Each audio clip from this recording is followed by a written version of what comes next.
C'est une pilule difficile à avaler, mais elle est essentielle.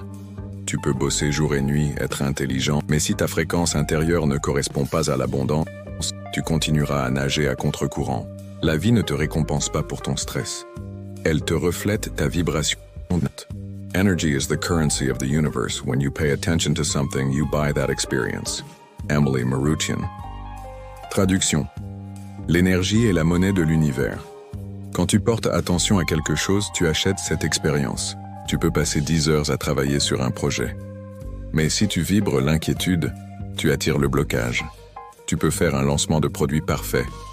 Mais si tu vibres le doute, tu repousses les clients. Et si tu mettais autant d'intention dans ton état intérieur que dans ton plan d'action? Voici ce que font les leaders qui attirent naturellement le succès. 1. Ils préparent leur énergie avant de prendre une décision. 2. Ils valident que leur action est alignée avec leur état émotionnel. 3. Ils ne bougent pas par peur mais par inspiration. And when you feel good, you attract good. Gabriel Bernstein. Traduction. Quand tu te sens bien, tu attires le bien. Ce n'est pas une invitation à l'inaction. C'est un rappel d'alignement. Tu n'es pas là pour mériter l'argent par l'épuisement, tu es là pour le canaliser en devenant magnétique. Quelle action vas-tu aligner avec ta meilleure vibration cette semaine? Si ce chapitre t'a aidé à comprendre pourquoi le bien-être est une stratégie financière, clique sur J'aime maintenant. Ce que tu t'autorises devient réalité. Tu peux lire tous les livres de développement personnel du monde. Mais tant que tu ne t'autorises pas à réussir, rien ne changera.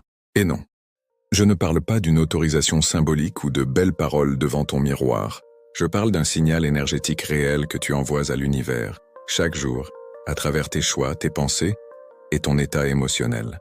You will never be able to manifest more than what you feel worthy of. Lisa Nichols. Tu ne pourras jamais manifester plus que ce que tu te crois digne de recevoir. Regarde autour de toi. Tu ne reçois jamais ce que tu veux. Tu reçois ce que tu tolères, ce que tu acceptes, ce que tu t'autorises intérieurement. Et ça commence par arrêter de penser petit, arrêter de dire « c'est pas pour moi »,« un jour peut-être »,« j'ai pas les moyens ». Exercice immédiat, prends 30 secondes. Note dans un coin 3 choses que tu veux attirer dans ta vie d'ici 12 mois. Maintenant, demande-toi franchement, est-ce que je m'autorise vraiment à les vivre ou est-ce que je suis en train de les saboter sans m'en rendre compte? Voici un test simple. Tu dis que tu veux l'abondance, mais tu refuses d'investir en toi. Tu veux être reconnu, mais tu t'excuses dès qu'on te complimente. Tu veux être libre, mais tu refuses de quitter ce qui te détruit intérieurement. Alors non, tu ne vibres pas ce que tu veux. Tu vibres ce que tu redoutes. You can't fake frequency. The universe picks up the truth. Kyle Cease. Tu ne peux pas tricher sur ta fréquence. L'univers capte toujours la vérité. Le vrai shift, c'est de devenir la personne qui reçoit avant de recevoir, pas quand tu auras les preuves. Maintenant, commence à faire des choix comme quelqu'un qui réussit. Habille-toi, parle, marche comme si tu avais déjà atteint ton prochain niveau.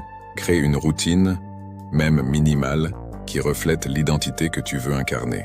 Dis-moi en commentaire, quelle est la première chose concrète que tu t'autorises à partir de maintenant? Si ce chapitre te pousse à t'autoriser davantage, clique sur J'aime. C'est le premier signal que tu vibres déjà à une autre fréquence.